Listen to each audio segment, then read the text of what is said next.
How we doing, guys? Thanks for stopping by. In this video, we're going to go from this photo here to this photo. All right, guys, stay tuned.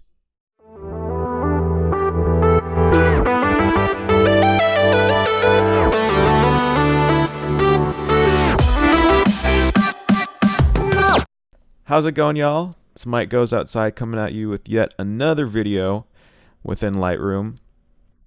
You already saw the before and after, guys, and that's the kind of look I want to go for in this image here. It's got that potential for that Instagram hipster visco tonal look. And if you like that look, guys, I would recommend to stick on through with the tutorial here. Anyway, let's get straight to the tutorial. No time wasted here. I'm working on getting these tutorials a little shorter for you guys because I know some of you don't have 30, 45 minutes. So let's get to it, why don't we? Let me just get rid of that. Make some more room in the video. Okay, so the first thing I want to do here is kind of crop the image, align the image, and kind of prepare it for Instagram because most of my photos that I post on Instagram are portrait photos, portrait style photos with a 4:5 aspect ratio, which gives you that tall vertical kind of post. So what I'm going to do here is I'm going to come to the crop tool, or if you just hit R on the keyboard, we're going to go ahead and switch this to a 4:5 aspect ratio, and we're going to go ahead and align it as well here. And I kind of want to crop it down just a bit.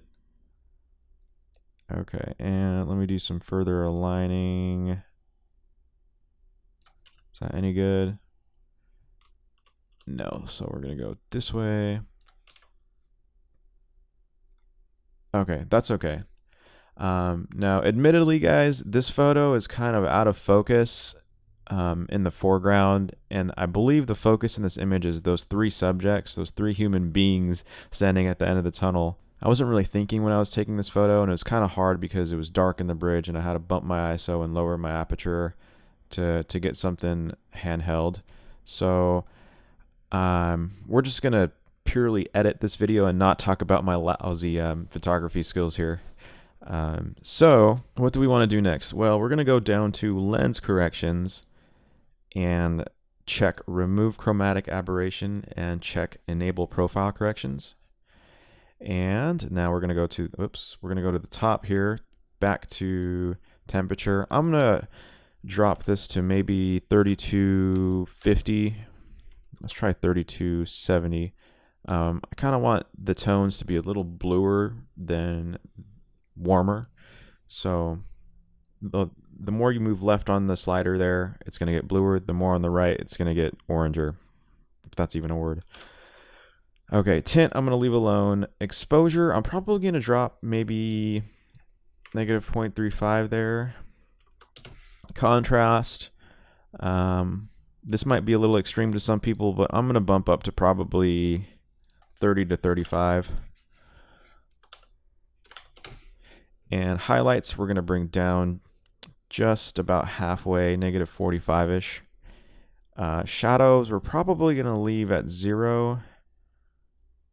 Yeah, let's leave that at 0. And then whites, I'm going to bring up about 25 to 30 there. Blacks, I don't think I want to mess with blacks. I'll just leave it there, -1, whatever. So here's where we're going to go ahead and start on that kind of faded film look. It's the tone curve. Now, if you guys don't see this right here, what you're going to want to do is press that little button right there, and that will populate the RGB channel. And to get that flat look, guys, what we have to do here is just follow along. It's going to be kind of something that you're going to have to look at. I'm going to plot a point here kind of in the bottom leftmost quadrant,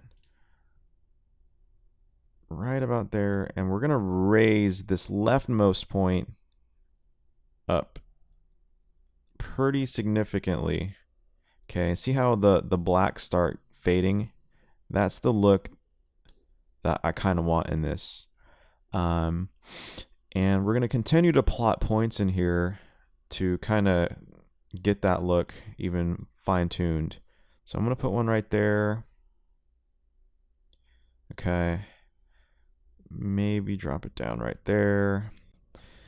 And we're going to plot one here. Just like that. I'm kind of going for this S type curve that you might have seen in other tutorials. Little nice S right there. And I also want to kind of fade out the whites just a bit. So we're going to grab the rightmost point and drop it down just a bit. Not too much there. And make sure you're sticking all the way to the right, as well as sticking all the way to the left with the leftmost point there. Okay, so alrighty guys, we kind of have that look going for us. So let me do a before and after real quick for you guys. There's a before, and then there's an after. Wow, what a huge difference already. You already got that look going. Okay, next thing, we're going to come to the colors, and I'm loving the colors here. There's a lot of blue and there's a lot of orange, and blue and orange together makes an excellent image in my opinion. So we're going to kind of mess with the colors here. Magenta, we're going to come to magenta and we're going to drop that. I'm not sure if you could see that, but there's some purple to the left, which I do like. Just not where it's hitting in the picture. So I'm going to drop that. But we're going to come to the purple saturation and up that all the way to 100. And then we're probably going to darken we're going to change the color of the purple with the hue. So I'm going to go to the left. Let's see how when I go to the left, it kind of starts getting a little lighter. The purples start getting a little lighter or maybe darker. And then luminance, we're just going to leave at 0. So I really like the purple and the blue and the orange. Makes for a pretty good photo there. Saturation on the blue, I might drop maybe -10. Okay. We'll leave the aqua alone. Green, I kind of want to eliminate the greens. I don't know if there's any green in the image anyway to begin with, but we're just going to eliminate the greens, guys. Yellow, we're going to leave alone. Orange, we're going to kind of play with because I see some there. I kind of want to desaturate the orange because it's hitting too hard in my opinion. So we're going to go maybe -35. Let's try -35. We're also going to drop the luminance. That way it kind of gets darker. Maybe -16. That's good. And I think that's about it for colors. So let me do a quick before and after here. Let me press Y. Okay, I like that. So we're going to scroll down and we're going to come to detail. I'm probably going to sharpen this to let's do about 60. Masking, I'm going to bring up maybe about 30. Color, I always jack up color no matter what. And luminance for noise reduction, I'm going to go maybe 5. Super light on the luminance there. If you bring up the luminance, it'll start making your photo kind of just dreamlike and just as if it was a painting, and I really don't want that. So we'll keep that very minuscule. I don't think I bring that over 10 ever. So with that being said and done, let's go down. I think a vignette here would look really good. So I'm going to scroll down to effects there, guys, and then lower the vignette, the amount. I kind of want a heavy vignette in this one. Let's go about there, and midpoint. Gonna drop down so it engulfs more of the image, and then feather. I'm gonna bring that up all the way to 100. For some reason, I'm stuck on always using 100 feather. Yeah. Dehaze. Do I want to dehaze anything? You know what? I'm probably going to do about 10 on the dehaze. We'll try it out. It looks pretty good. Okay. So that's that for the basic adjustments. Now we kind of want to do some spot adjustments. First thing I want to do is I want to make the people and the light at the end of the tunnel like pop out with some like artificial lighting. So what I'll do is I'm going to come to the radial filter up at the top. I'm going to bump the exposure on that to maybe 0.5 and then click, and while holding shift I'm going to make a circle there. Okay, and let's probably make this circle bigger. Okay. And I might jack up the exposure even more here. There we go. Okay, so let's do a before and after. My bad, guys. So before and after. So it kind of just like, it's an unnatural effect that in my opinion looks kind of cool, and it also makes the subjects there kind of look just alien-like, I guess, and just, I don't know how to explain it. In my opinion, it looks pretty cool. Some people might hate that kind of look and hate on your photography because it's all like chopped up and just weird looking, but I think it adds, like I said, some storytelling. Another thing that I want to do here, guys, is I want to make the middle of the bridge a little brighter. So again, we're going to grab the radial tool and we're going to do this kind of thing. We're going to put that right there. Maybe move it up and make this smaller. And let me see where this is affecting. Okay. So I just want to make that bridge a little brighter. We might up the contrast here just a bit and bring up the highlights. Okay. So let's do a before and after on that. So before and after. Kind of just want to brighten up the middle of the bridge. Okay. So adds a little nice touch. Maybe it might be a little distracting, but I just want the middle pathway to be pretty visible.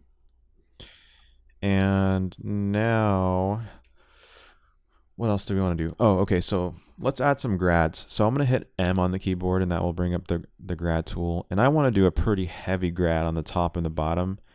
So we're going to drop down here. And instead of plus exposure, we're going to go heavy on the minus exposure there. And how much do we want it here? Let's see. Let's kind of mess around and see what looks best here. Okay. So before any grad on the top and then after any grad on the top.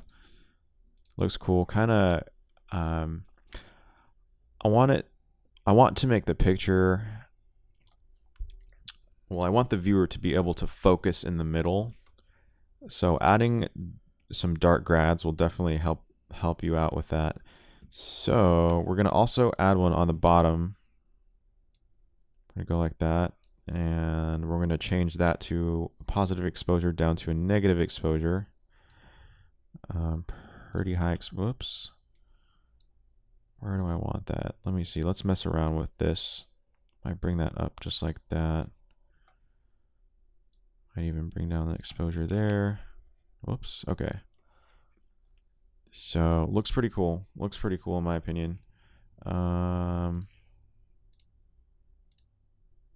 we'll keep it at that. Okay. And then you have this really distracting pole here that's getting hit by the sunlight from the cracks in the bridge. So what we're going to do is we're going to grab the paintbrush here and we're going to jack down the exposure to maybe like -3. And we're just going to go over that. Whoops. Let's try something. Be careful. Let's be kind of even with the mouse there. Okay.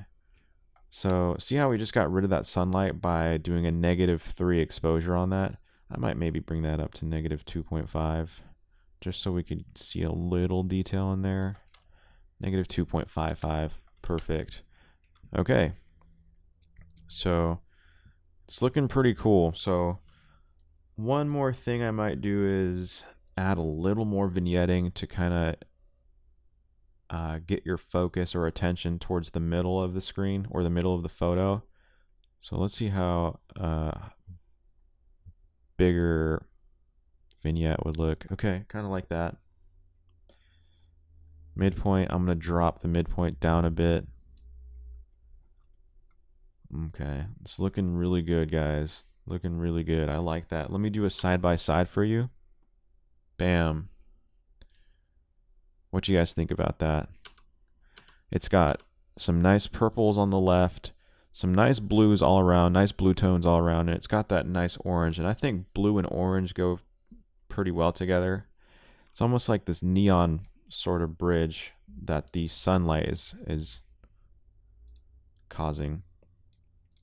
Let me see what it looks like by dropping the temperature just a bit. See, I don't want to go too overboard. That's a little too overboard for me, and it takes away from the orange and the purple. So I'll just bring it back up to around there. All right, here's a quick before and after. What a huge difference. And if you're going for that look, a lot of people like that look, especially if you got the same kind of theme on Instagram, on your Instagram feed. It looks pretty cool, guys. Anyway, that's about it. From there, you would just export it. And yeah, hope you guys enjoyed this tutorial, guys. Thanks for watching. If you guys want to do me a solid and hit the like button on this video, I appreciate it a lot. It helps me out greatly. If you guys want to hit the subscribe button to keep up with these videos, hopefully I can get out a lot of videos per week. Right now, I'm kind of getting these out every day to just kickstart my YouTube channel. So you might see anywhere from like 4 or 5 videos a week for now, and it's probably going to taper off. But if you want to keep up with me, guys, hit that subscribe button.